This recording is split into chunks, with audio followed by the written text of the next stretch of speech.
Kemudian pada kesempatan ini saya ingin menyampaikan bahwa dalam kehidupan ini kita senantiasa mengharapkan barokah dari Allah. Apapun yang kita miliki, kita mintakan barokah dari Allah. Ketika kita punya istri, kita ingin istri yang barokah.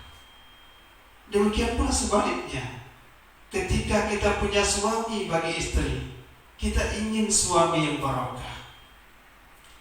Ketika kita mendapatkan nikmat, punya mobil, punya rumah, kita ingin semuanya itu barokah.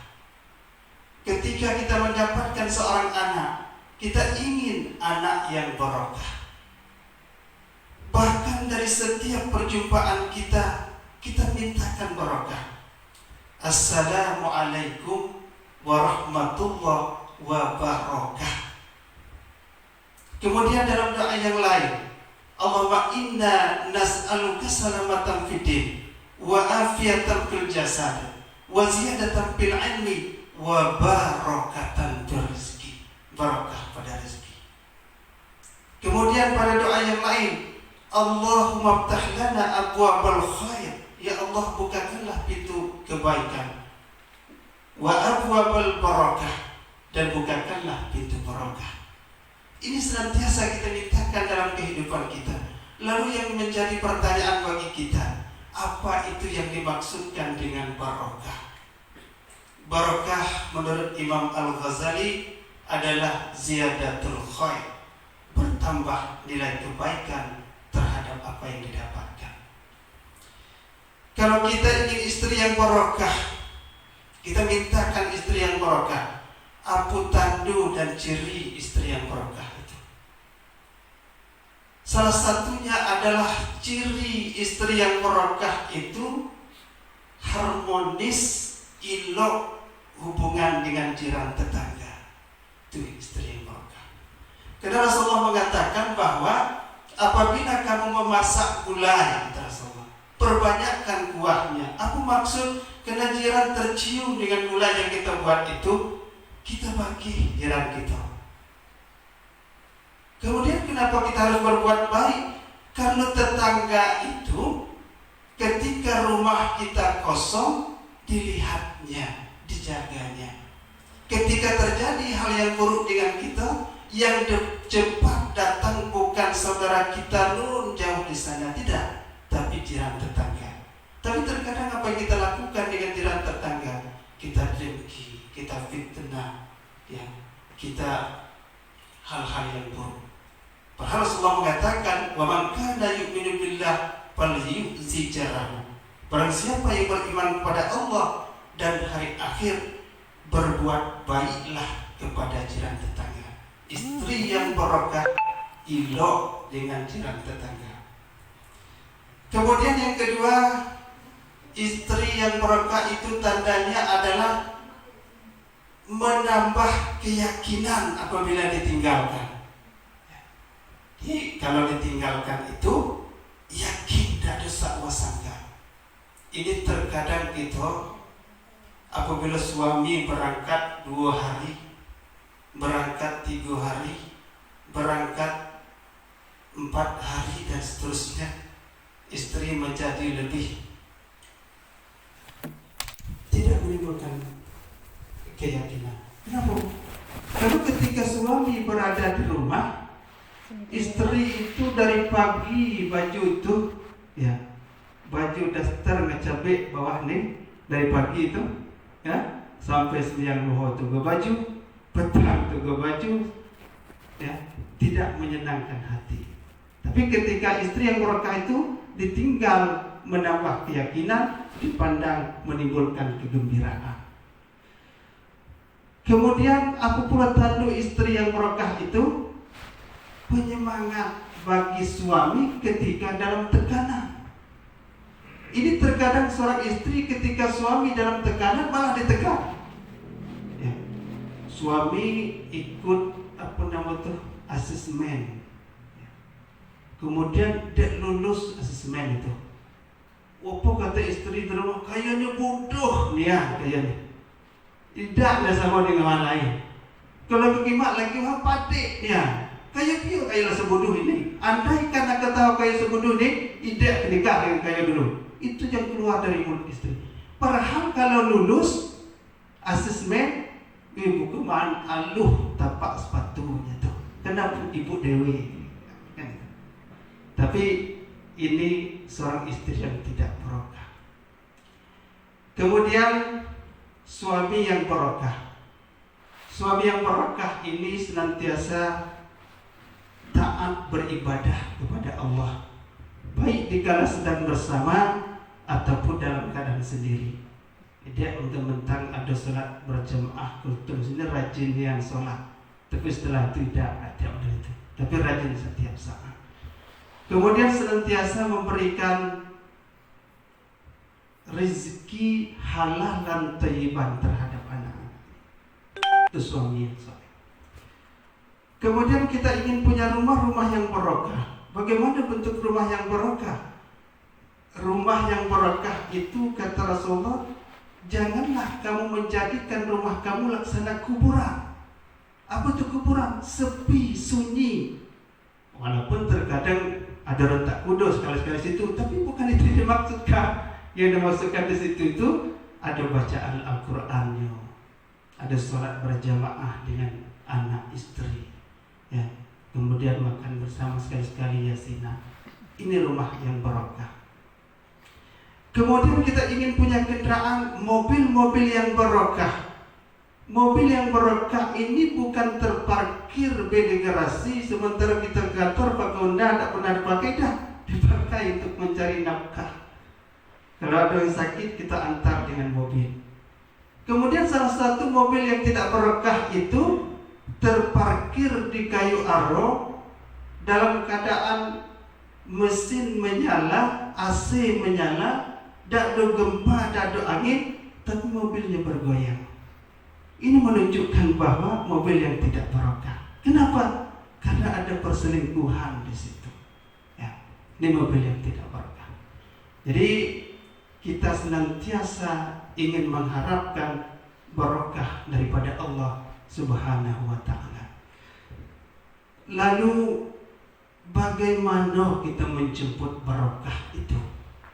Sementara kita doakanlah, kita doakan. Kemudian kita sebut-sebutlah, kita sebut. Tapi bagaimana keberkahan itu senantiasa menghampiri kita? Jawabannya wajib taat dan patuh kepada tiga manusia. Yang pertama, wajib taat dan memuliakan kedua orang tua kita.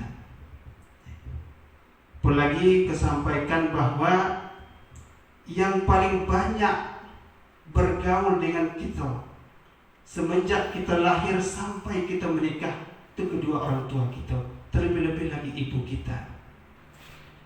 Kemudian senantiasa kita datangi ibu kita, berikan makanan yang terbaik kesukaannya untuk menyenangkan hatinya. Kenapa demikian? Ridallah fi ridal walidain wa suhtullah fi suhtul walidain. Banyak kejanggalan, kesalahan kita kepada ibu kita. Kita ingat waktu kita kecil dulu, baru mengangkat takbir pertama ibu kita Allahu Akbar, kita menangis sejadi-jadinya. Terputus sholatnya, dia ambil anak kesayangannya, sakit melasmian. Itu perangi kita.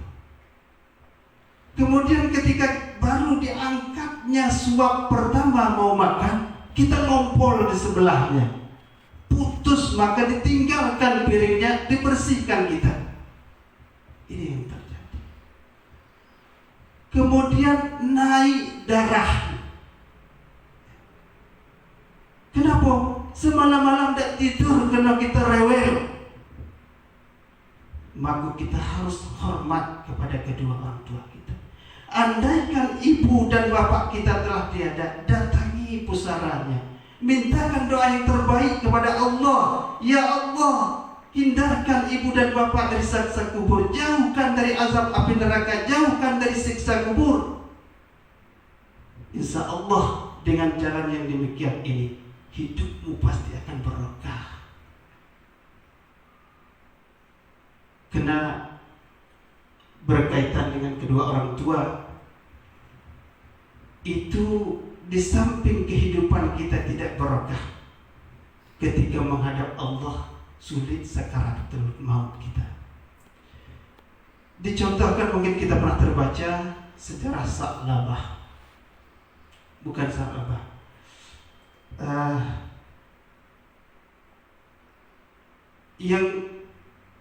yang ini apa?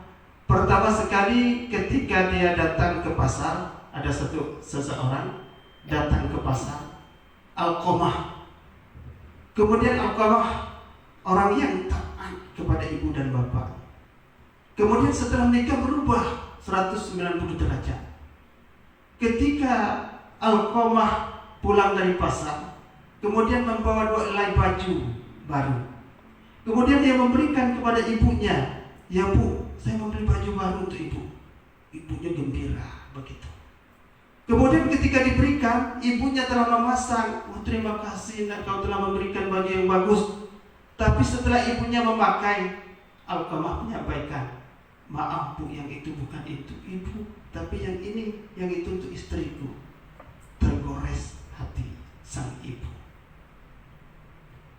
Kemudian yang kedua, pulang lagi Alqamah dari pasar membawa kue. Apa kata ibunya? "Saya kepingin sekali dengan kue itu, Alqamah." Apa kata Alqamah? "Sebelum saya permisi dengan istriku, belum bisa kuberikan padamu ibu." Kemudian yang ketiga, Alqamah ketika meninggal, ibunya tidak punya bekal, tidak punya uang, diutus utusan menjumpai Alqamah. "Ya Alqamah, ini utusan, ibumu sedang tidak punya apa-apa, berikanlah uang padanya. Sampaikan kepada ibunda bahwa aku hanya punya uang untuk bekal anak-anak saja." 3 kali tergores hati sang ibu. Alqamah ketika meninggal dunia, 3 hari 3 malam sudah berputar ke sana kemari. Kemudian sudah berapa drum, berapa galon air yang diminum, lidah terjulur, nggak terasa dingin, belum juga meninggal. Kemudian ditanya, apakah Alqamah punya seorang ibu? Punya. Mungkin dia punya kesalahan dengan ibu? Tanyakan. Setelah sampai pada ibu Alqamah, utusan menyampaikan, "Alqamah sudah 3 hari 3 malam sakarat tidak putus-putus. Sudahkah ibu memaafkannya?" Apa kata ibunya? "Demi Allah, sakitnya hati ini, saya tidak akan memaafkannya." Maka dilaporkanlah peristiwa ini kepada Rasulullah. Kemudian Rasulullah mengatakan, "Kumpulkan kayu bakar." Untuk apa ya Rasulullah? Untuk membakar Alqamah ini di hadapan ibunya. Karena kita sudah tidak tahan lagi melihat penyiksaan ini. Kemudian setelah itu dilaporkan kepada ibu Alqamah. Alqamah akan dibakar, ibu yang akan menyaksikan. Kalau ibu tidak memberikan maaf kepada anaknya, maka ibu melihat anaknya akan dibakar. Kemudian kasih orang tua sepanjang jalan, kasih anak sepenggalan. Akhirnya luluh juga hati orang tua, tidak tahan melihat anaknya dibakar. Maka dimaafkan Alqamah, maka lepaslah kepergiannya menghadap Allah. Jadi yang pertama, untuk mendapatkan barokah dalam kehidupan, jangan pernah meninggalkan orang tua. Ketika Hasan Imam Al-Basri meninggal ibunya, beliau menangis sejadi-jadinya. Kemudian ditanya oleh yang lain, "Hai Syekh, engkau seorang syekh yang memberikan tausiah, yang memberikan semangat kepada orang lain. Kenapa engkau tidak bisa menerima takdir Allah? Kenapa engkau selemah itu?" Apa kata Imam Hasan Al-Basri? "Aku menangis bukan karena kehilangan ibu, tapi aku menangis karena salah satu pintu surga telah tertutup dariku." Jadi yang pertama ini, untuk menjemput berkah Allah dalam kehidupan, berbuat baiklah kepada kedua orang tua. Kemudian setelah itu siapa lagi? Setelah itu ibu dan bapak mertua. Sekarang kan banyak orang yang bunga lidah mertua dijaga bagus-bagus dimasukkan dalam rumah. Sayang kalau patah, tapi mertua dibiarkan begitu-begitu saja. Alhamdulillah. Kenapa kita harus menghormati ibu dan bapak mertua? Karena ibu dan bapak mertua adalah wasilah, jalan yang mengajarkan kita bagaimana tata cara berumah tangga. Kita terkadang lupa diri. Waktu mulai menikah, tinggal di rumah mertua. Kemudian makan dari mertua. Kemudian PLN dibayar mertua. Kemudian PDAM dibayar mertua. Sampai kapan ini? Sampai kita bisa berdiri sendiri. Tapi terkadang setelah kita bisa berada di atas kaki kita sendiri, punya rumah, punya kendaraan, hidup berkecukupan, terkadang bagaikan kaca melupakan kulitnya.